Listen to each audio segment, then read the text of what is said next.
Good afternoon everyone. तो अपन लोगों ने मैथ में अपना चल रहा है चैप्टर 8 है ना, इंट्रोडक्शन टू ट्रिग्नोमेट्री। ओके, जिसमें अपन लोगों ने प्रीवियस टर्म पे अभी फर्स्ट पार्ट इसका देखा था। बेसिक नॉलेज से अपन ने इसको स्टार्ट किया था और एक्सरसाइज 8.1 के कुछ क्वेश्चंस अपन लोगों ने किए थे, है ना। अब इसमें मैंने आपको क्वेश्चन नंबर 5 तक बोला था कि आप लोगों को करना है, और कई सारे बच्चों ने मुझे कर सेंड भी किए क्वेश्चन नंबर 5 तक, जो कि अच्छी बात है ना। तो आज अपन लोग क्वेश्चन नंबर 6 से स्टार्टिंग करेंगे। सो फर्स्ट ऑफ ऑल आप लोग क्वेश्चन नंबर 6 रीड कर लें सब लोग अच्छे से, देन अपन उसे स्टार्ट करते हैं। रीड करिए।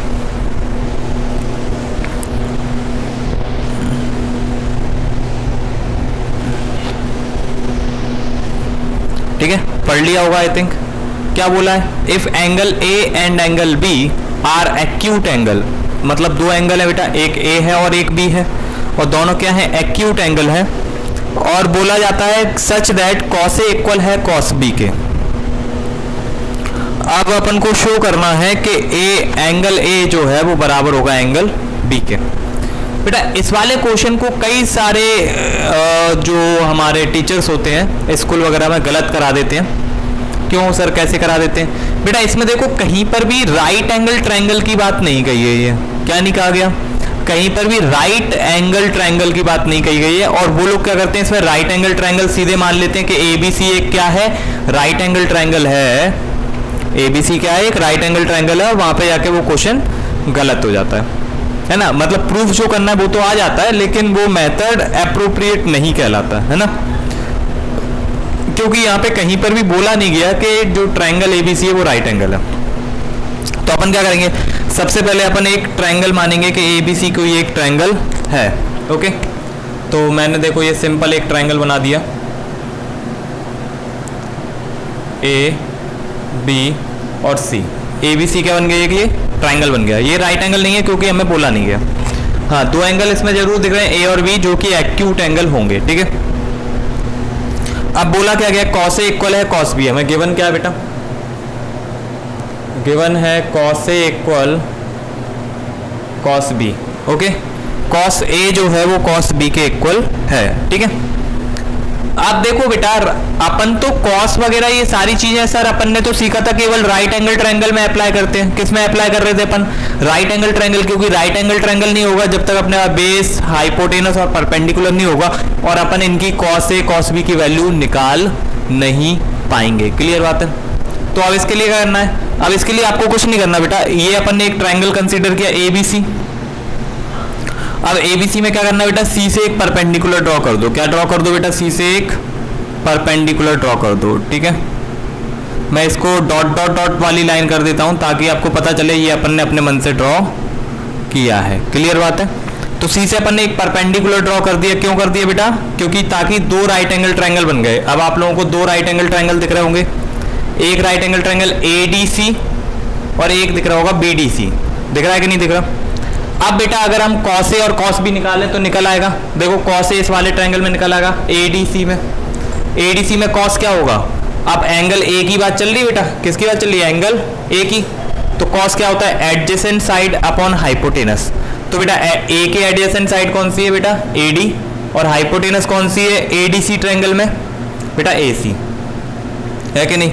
इसी तरह जब कॉस बी की बात करेंगे तो बेटा इस वाले ट्रायंगल में जाएंगे, बीडीसी। तो बीडीसी में बेटा बी के एडजेसेंट साइड कौन सी है? बीडी अपॉन में हाइपोटेनस क्या है बेटा? बीसी। क्लियर बात है? अब बेटा इनको इंटरचेंज अगर कर लें, ये बीडी जो ऊपर है उसको नीचे ले आओ, और ये एसी जो नीचे है उसे ऊपर ले जाओ, तो इंटरचेंज कर सकते हैं। तो एडी अपॉन में आ जाएगा बीडी इक्वल हो जाएगा एसी अपॉन बीसी।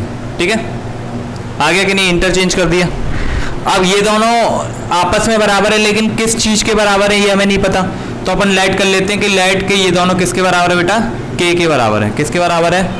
कि ये दोनों जो रेशियो है बेटा वो के बराबर है। सर ऐसा क्यों कर रहे हैं बेटा? अभी आगे चल के अपन को पता चल जाएगा। ठीक है ना, अपन को क्योंकि एक्चुअल में एंगल प्रूफ करने हैं ना। क्या प्रूफ करना बेटा? हमें ये प्रूफ करना है, प्रूफ दैट कि एंगल ए इक्वल है एंगल बी के। यही बोला है ना बेटा, एंगल ए एंगल बी के इक्वल शो करना है ना।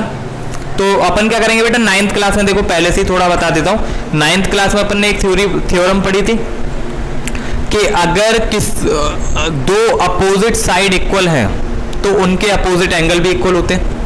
अगर अपोजिट साइड इक्वल है तो अपोजिट एंगल भी इक्वल होते हैं। तो जैसे कि ए के अपोजिट साइड कौन सी है, बड़े वाले ट्रायंगल में देखो BC, और बी के अपोजिट साइड कौन सी है बेटा, AC। तो अपन AC और BC को इक्वल कर देंगे कैसे भी करके, तो इनके अपोजिट वाले एंगल भी इक्वल हो जाएंगे। देखो कैसे, देखो सबसे पहले ये इंटरचेंज वाला याद रखना है ना। इंटरचेंज किसको करना है, BD को नीचे लिया है और AC को ऊपर लिया है, ठीक है। अब देखो AD अपॉन BD ये भी K के बराबर है, तो यहां से क्या आएगा कि AD upon BD equal K और AC upon BC equal K। क्यों, क्योंकि दोनों के दोनों आपस में बराबर थे। तो यहां से AD कितना आ गया बेटा, AD आ गया K टाइम्स ऑफ BD, आ गया कि नहीं बेटा, BD उधर चला गया। और यहां से AC इक्वल हो गया K times of BC। Clear बात है। और इन दोनों को मिलाकर अपन ने इक्वेशन फर्स्ट मान लिया। यहाँ तक कोई समस्या नहीं होगी किसी को। इन दोनों को मिलाकर अपन ने क्या मान लिया, इक्वेशन नंबर 1। क्लियर बात है। अब देखो बेटा, अब अगर मैं दोनों ट्राइंगल में पाइथागोरस थ्योरम लगाऊं, देखो यहां से आ तो रहा है, देखो ये आ रहा है AC बराबर आ गया K टाइम ऑफ BC, लेकिन अपन को एक्चुअल में AC बराबर चाहिए BC, K नहीं चाहिए बीच में। तो कहीं ना कहीं K की वैल्यू 1 आ रही होगी, और वो कैसे अपन प्रूफ करेंगे कि 1 आ रही है, उसके लिए देखो क्या करते हैं। अपन दोनों ट्राइंगल में बेटा पाइथागोरस लगा सकते हैं। ट्राइंगल ADC और ट्राइंगल BDC दोनों में पाइथागोरस लगा सकते हैं। और पाइथागोरस से निकालेंगे क्या बेटा, CD को निकालेंगे। किसको निकालेंगे, CD को। क्यों, CD बेटा दोनों में बराबर है, तो आपस में वो इक्वल हो जाएंगे। क्लियर बात है। तो देखो, इन राइट एंगल ट्राइंगल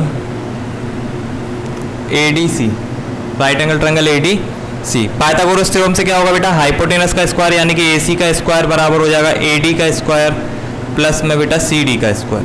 ठीक है, क्लियर है। यहां से अगर मैं CD की वैल्यू निकालूं, किसकी वैल्यू निकालूं बेटा, CD की वैल्यू, तो CD का स्क्वायर बराबर AC का स्क्वायर माइनस AD का स्क्वायर हो जाएगा कि नहीं। इक्वेशन नंबर फर्स्ट, सेकंड मान लो, बताओ होगा कि नहीं होगा बेटा। CD का स्क्वायर बराबर होगा क्या, ये AD स्क्वायर कहाँ चला जाएगा, इधर चला जाएगा, तो AC square minus AD square, और CD स्क्वायर लिख दिया अपन ने। अब बेटा दूसरे ट्रायंगल में जाओ, राइट एंगल ट्रायंगल, तो दूसरा बन रहा है, कौन सा बन रहा है बेटा, BDC। इसमें पाइथागोरस लगाएंगे तो BC का स्क्वायर बराबर हो जाएगा किसके, BC स्क्वायर इक्वल हो जाएगा क्या, BD square plus CD square. और अपन देखो बेटा CD स्क्वायर की वैल्यू यहां से निकाल चुके हैं पहले से ही, पहली वाली इक्वेशन में, दूसरी वाली इक्वेशन में अपन लोग CD स्क्वायर की वैल्यू निकाल चुके हैं। तो CD स्क्वायर की वैल्यू क्या कर देंगे, वहां पे पुट कर देंगे। दिखाई दे रहा है ना, हाँ थोड़ा सा रोशनी है साइड में लेकिन दिखाई दे रहा है, ठीक है। तो CD स्क्वायर की वैल्यू पुट कर दो सेकंड से, तो ये क्या बन जाएगा बेटा, देखो इस तरीके से बन जाएगा कि नहीं, BC square equal BD square plus CD square की वैल्यू क्या है बेटा, CD स्क्वायर की वैल्यू पहली इक्वेशन से, सेकंड से AC square minus AD square है कि नहीं। तो इसको लिख देंगे AC स्क्वायर माइनस AD का स्क्वायर। क्लियर बात है, ये लिख सकते हैं। अब इसको आगे करते हैं, देखो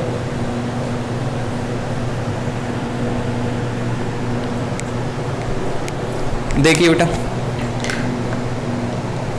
अब यहाँ पे क्या आ गया, BC स्क्वायर, ये बेटा जो माइनस का AD स्क्वायर है ना, माइनस का AD स्क्वायर, इसको इधर ले आओ तो प्लस का हो जाएगा। ठीक है, तो यहाँ पे पहले से कौन है बेटा, इस साइड है BC स्क्वायर, माइनस का AD स्क्वायर आया तो प्लस का AD स्क्वायर इक्वल में हो जाएगा बेटा क्या, BD स्क्वायर प्लस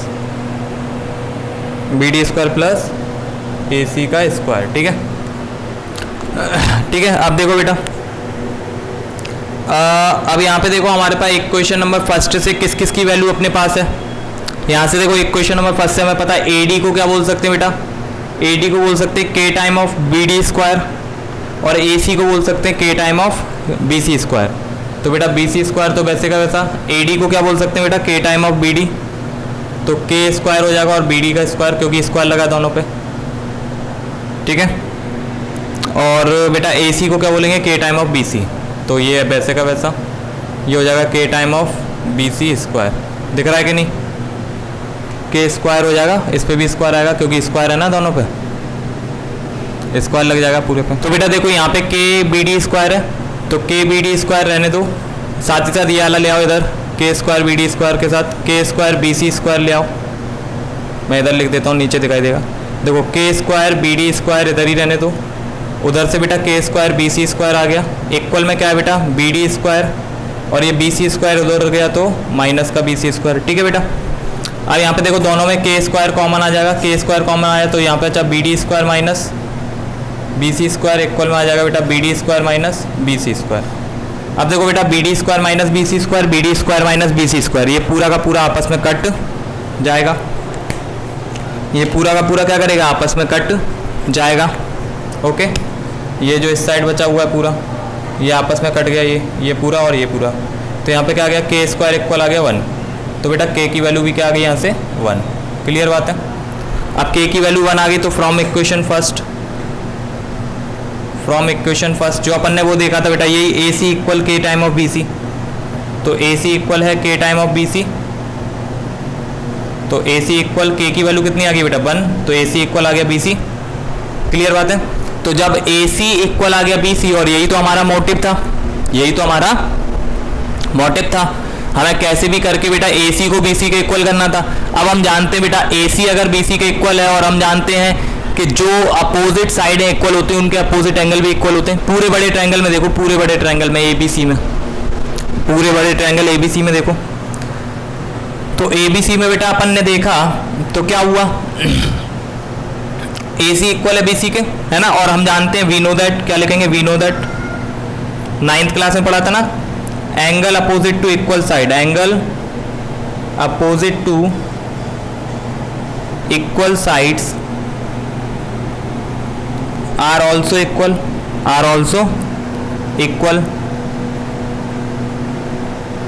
तो अब देखो बेटा AC के अपोजिट कौन सा एंगल है, AC के अपोजिट कौन सा एंगल है बेटा, पूरे ट्रायंगल में देखोगे तो AC के अपोजिट आ रहा है एंगल B, और BC के अपोजिट आ रहा है एंगल A। तो बेटा AC और BC आपस में बराबर हैं, AC वाली साइड BC के बराबर है, तो इनके अपोजिट एंगल मतलब एंगल A इक्वल हो जाएगा एंगल B के। क्लियर बात है कि नहीं।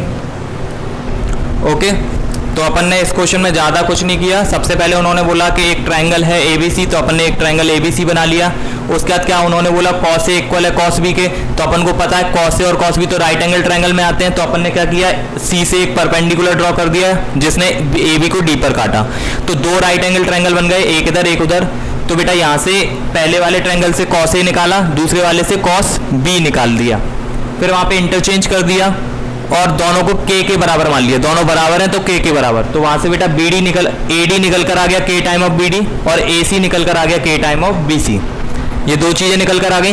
फिर अपन बेटा पहले वाले ट्रायंगल में अपन ने पाइथागोरस लगाई, और पाइथागोरस लगाने के बाद उस वहां से CD स्क्वायर निकाला। क्या निकाला बेटा CD स्क्वायर, क्यों, क्योंकि बेटा अपन को पता है CD स्क्वायर दूसरे वाले ट्रायंगल में भी पाइथागोरस लगाने पर हमको मिलेगा।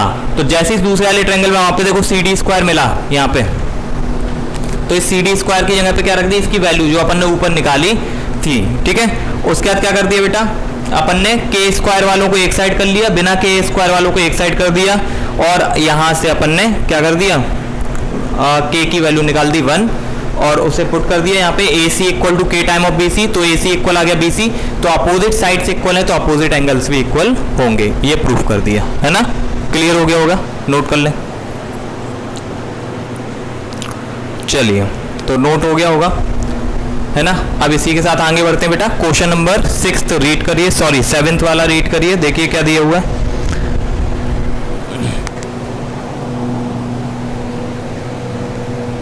सेवेंथ क्वेश्चन रीड करें, गिवन वगैरह लिखें।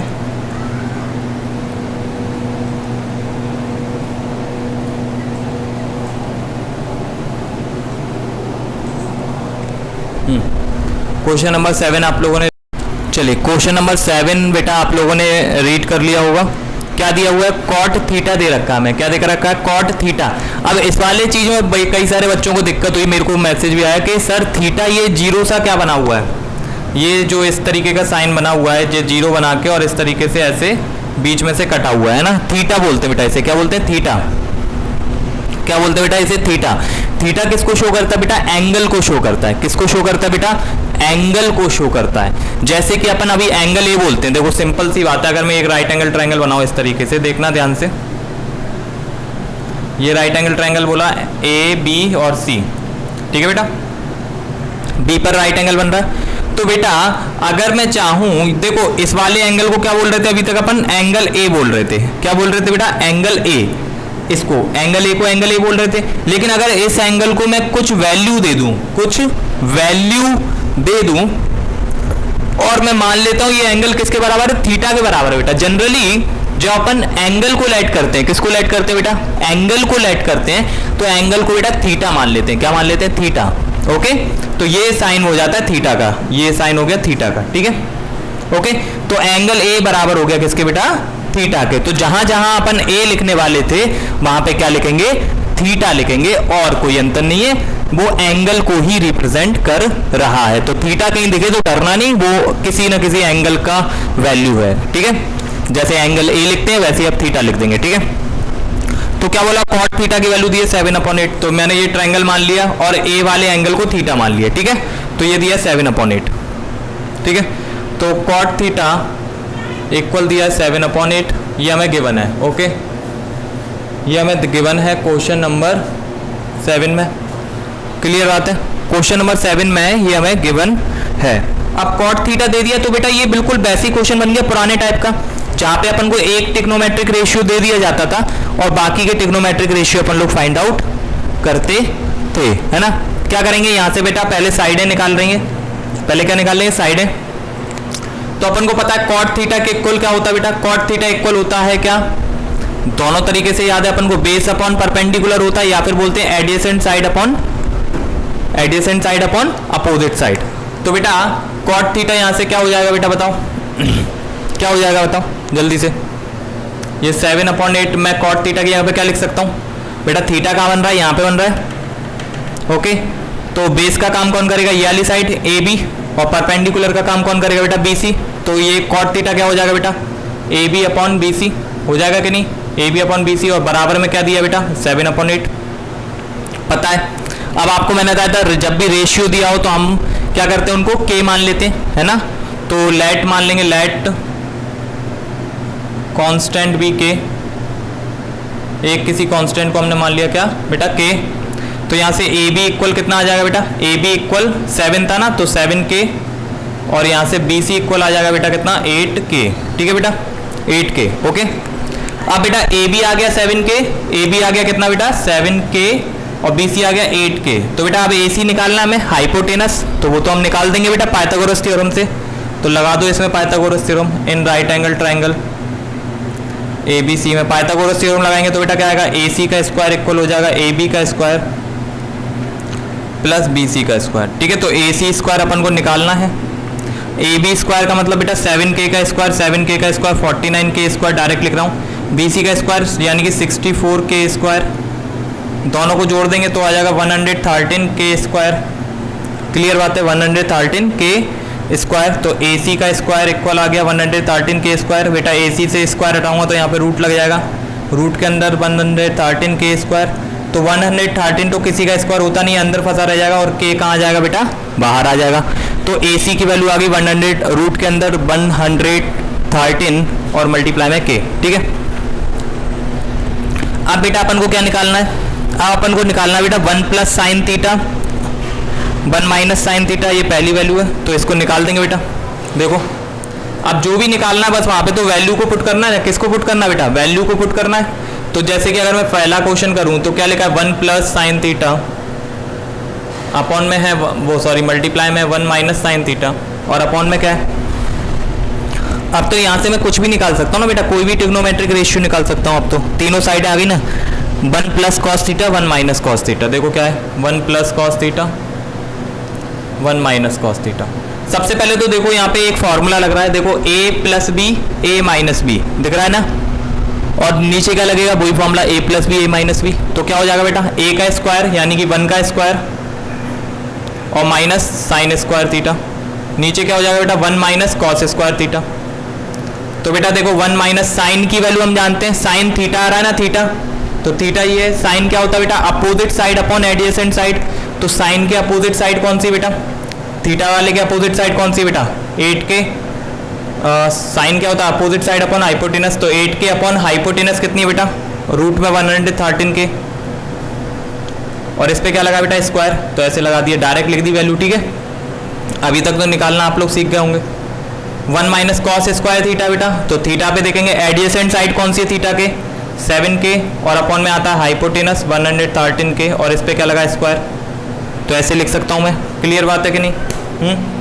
आगे चलें तो आप देखो बेटा यहाँ पे k से k तो कट गए सारे के सारे, k से k कट गया, क्या बचा बेटा 1 माइनस 8 अपॉन 113, यही बचेगा बेटा, स्क्वायर हट जाएगा, सॉरी 8 का स्क्वायर हो जाएगा 64 अपॉन 113, नीचे आ जाएगा बेटा 1 माइनस 7 का स्क्वायर 49 अपॉन रूट हट जाएगा 113, दोनों का एलसीएम लोगे तो बेटा एलसीएम तो आने वाला 113 और एलसीएम ये 113 इधर जाएगा माइनस 64 और इसके होल अपॉन में ये चल रहा है बेटा 113 माइनस 49, दोनों में बेटा एलसीएम ले लिया। ठीक है बेटा, अब बेटा आपको पता है एलसीएम लेने के बाद क्या होगा, ऊपर वाला नंबर तो वैसे ही लिखा रहता है, नीचे वाला रेसिप्रोकल हो जाता है ना। तो ऊपर वाला देखो 113 माइनस 64 करोगे तो कितना आएगा, 113 माइनस 64 जो आ जाएगा मेरे ख्याल से कितना आ जाएगा 49 अपॉन में कितना आ जाएगा 113 और नीचे वाला बेटा उल्टा हो जाएगा ऊपर आके, तो ऊपर आके ये 113 ऊपर चला गया 139 माइनस ये हो जाएगा 64, तो आंसर क्या आ जाएगा बेटा अपना 113 से 113 कट गया, आंसर क्या आ गया 49 अपॉन 64, ये अपना फाइनल आंसर आ गया। क्लियर बात है, निकाल लेंगे, बिल्कुल सेम था बेटा, बस थीटा को थोड़ा कंफ्यूजन था, तो थीटा अपना एंगल ही होता है, कोई भी एंगल, ए को मान लिया अपन ने थीटा, ठीक है। उसके बाद कॉट थीटा दिया था, तो कॉट थीटा अपन को जानते हैं क्या होता है, कॉट होता है बेस अपॉन परपेंडिकुलर, तो A B upon B C, तो ए बी आ गया 7k, बी सी आ गया 8k, वहां से हाइपोटेनस निकाल ली, फिर जो भी अपन को दिया था उसकी वैल्यू अपन ने निकाल ली। ठीक है, अब अगला क्या दिया बेटा इसमें, कॉट स्क्वायर थीटा, तो सिंपल ही वो तो कॉट स्क्वायर थीटा तो सीधे सीधे निकाल सकते हैं, कॉट स्क्वायर थीटा तो सीधे ही कर सकते हैं, देखो कॉट थीटा तो दे ही रखा है, उसी का स्क्वायर कर दो, हो गया कॉट स्क्वायर थीटा, कर लेंगे कि नहीं। और इसके बाद बेटा मेरे ख्याल से 9th वाला भी आप लोग कर लोगे, 9th भी सेम है, देख लो, ये वाला नोट कर लो।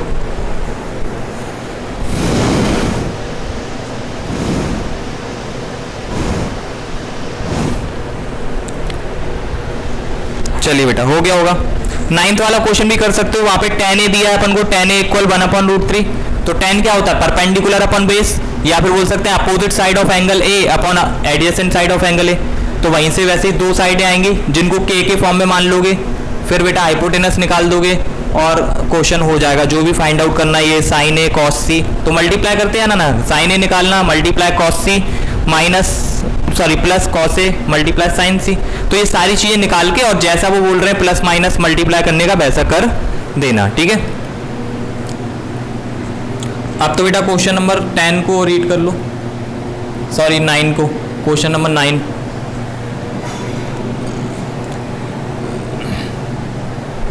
क्वेश्चन नंबर 9 देख लेंगे बेटा।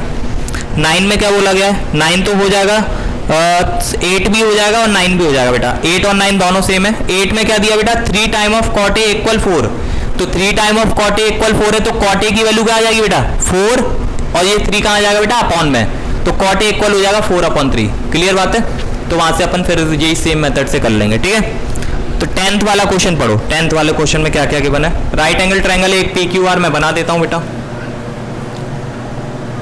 ये रहा एक राइट एंगल ट्रायंगल PQR। ठीक है, राइट एंगल कहाँ पे है ये देख लें, राइट एंगल बोल रहा है Q पर है, तो यहाँ पे बेटा राइट एंगल बन रहा है, ये तो Q होगा, ये फिक्स हो गया, और P और R कहीं पे भी ले लो, P यहाँ ले लिया मैंने, R यहाँ ले लिया। ठीक है, कोई दिक्कत नहीं।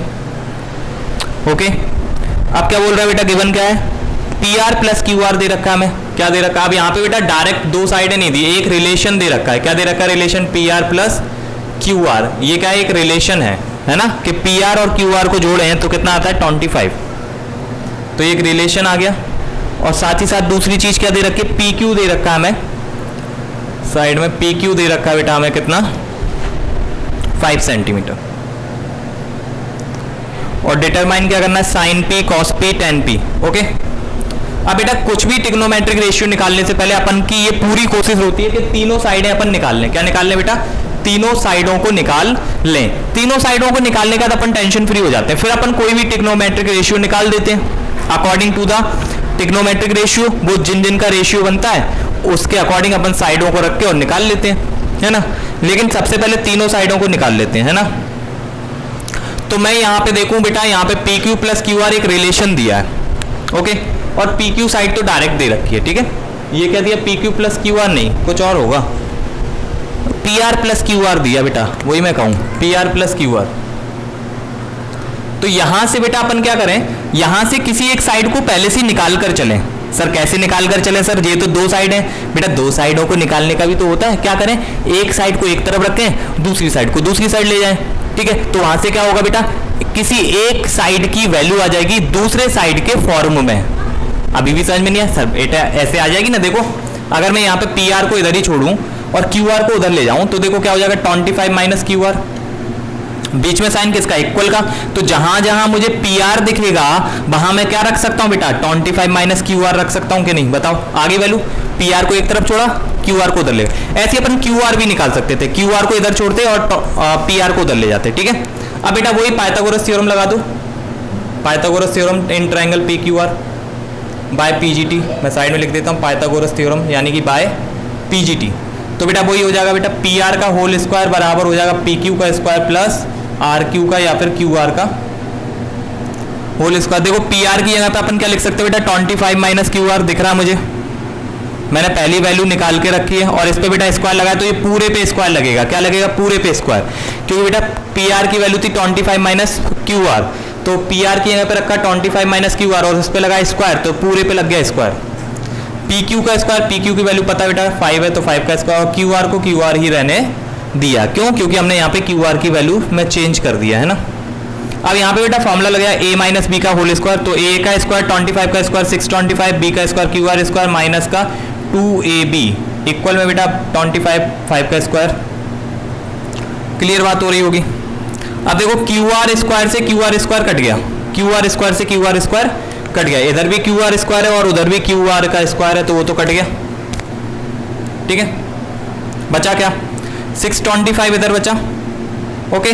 वहां से 25 को भी इधर ले आओ तो माइनस हो गया, और माइनस का 50 को उधर ले गए तो प्लस का 50 क्यू आर हो गया, उधर जाके क्या हो जाएगा, प्लस का 50 क्यू आर। तो इसमें से ये गए तो वैसे 600, और वहां पे क्या बेटा 50 मल्टीप्लाई में 50 को यहाँ पे लाओगे तो डिवाइड में आ जाएगा कि नहीं आ जाएगा, बराबर में क्या चाह क्यू आर, तो 50 से डिवाइड दे दोगे तो यहाँ पे क्यू आर की बेटा वैल्यू आ जाएगी, कितनी आ जाएगी बेटा, क्यू आर की वैल्यू 12 आ जाएगी कि नहीं आ जाएगी, बताओ। अब बेटा देखो ध्यान से देखो, पी क्यू तो दे रखा था 5, क्यू आर अपन ने निकाल दिया 12, और ये क्यू आर कहाँ पुट कर दें, बता दो जल्दी से, मजे आ जाएंगे। क्यू आर को कहाँ पुट कर दें बेटा, ये रिलेशन जो निकाला था कि पी आर इक्वल है 25 माइनस क्यू आर, तो पी आर इक्वल हो जाएगा 25 माइनस क्यू आर, और क्यू आर की वैल्यू कितनी है बेटा, मैं पहले क्यू आर ही लिख देता हूँ। ये रिलेशन जो निकाला था ना, P R equal 25 minus Q R, तो ये हो जाएगा 25 माइनस क्यू आर की वैल्यू 12, तो पी आर आ गया बेटा 13।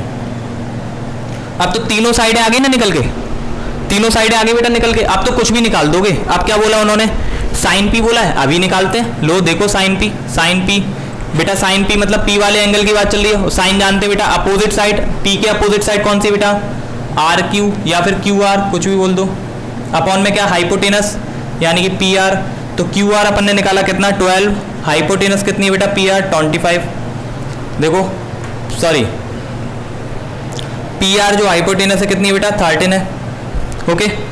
इसी तरह कोई भी निकाल दो, वो तो फिर कॉस पी पूछा या टेन पी पूछा सब निकल जाएगा बेटा। कॉस पी क्या होता है, कॉस होता है बेटा एडिजेंट साइड, तो पी के एडिजेंट साइड कौन सी, P Q upon hypotenuse P R, P Q है बेटा 5, पी आर है 13, आ गया कि नहीं आ गया। इसी तरह टेन पी पूछा है, तो टेन पी क्या होता है बेटा अपोजिट साइड अपॉन एडिजेंट, तो पी के अपोजिट साइड कौन सी बेटा क्यू आर, एडिजेंट साइड कौन सी बेटा पी क्यू, तो क्यू आर की वैल्यू कितनी है, क्यू आर अपन ने निकाला 12 अपॉन पी क्यू की वैल्यू दे रखी है 5, तो ये तीनों अपन ने रेशियो निकाल दिए। तो बेटा अगर ऐसा कोई क्वेश्चन आ जाए जिसमें एक साइड दी और दो साइडों के बीच का रिलेशन दिया, वो दिया था ना P R plus Q R, तो अपन ने क्या किया, पी आर को एक तरफ रखा, क्यू आर को उधर ले गए, तो पी आर की वैल्यू निकल कर आ गई एक्चुअल में, उसे पाइथागोरस थ्योरम में अपन ने रख दिया, कहाँ पे पी आर की जगह पर, ओके। चाहो तो साइड में लिख भी सकते हो, यहाँ पे लिख भी सकते हो साइड में कि हमने पी आर इक्वल रख दिया जो ऊपर निकाला था 25 माइनस क्यू आर। क्लियर बात है, ओके। तो इस तरीके से अपन क्वेश्चन को कर लेंगे। इसी जैसा बिल्कुल है एग्जाम्पल नंबर 5, तो एग्जाम्पल नंबर 5 या फिर मैं कहूंगा कि एग्जाम्पल नंबर 5 तक सारे एग्जाम्पल आपको घर पे कर लेने हैं, ठीक है। अब ये एक्सरसाइज लगभग कंप्लीट है, इसके बाद तो ट्रू फॉल्स है, ट्रू फॉल्स में अपना दिमाग लगाना, कर पाओगे। किसी एक आध में डाउट होगा व्हाट्सएप कर देना, मैं बता दूंगा। है ना। बाकी आज के लिए इतनी रखते हैं और होमवर्क आपको समझ में आ गया होगा कि एक्सरसाइज 8.1 पूरी कर लेनी है और 8.1 से पहले 5 एग्जाम्पल हैं उनको कर लेना है, ठीक है। इतना कर लो प्रैक्टिस, मजे आ जाएंगे, सारी चीज़ सीख जाओगे, ठीक है। और ये नोट कर लो, है ना, साइड हो जाता हूँ थोड़ा, ओके। चलिए, है ना, आज के लिए इतनी रखते हैं। Bye bye, take care everyone.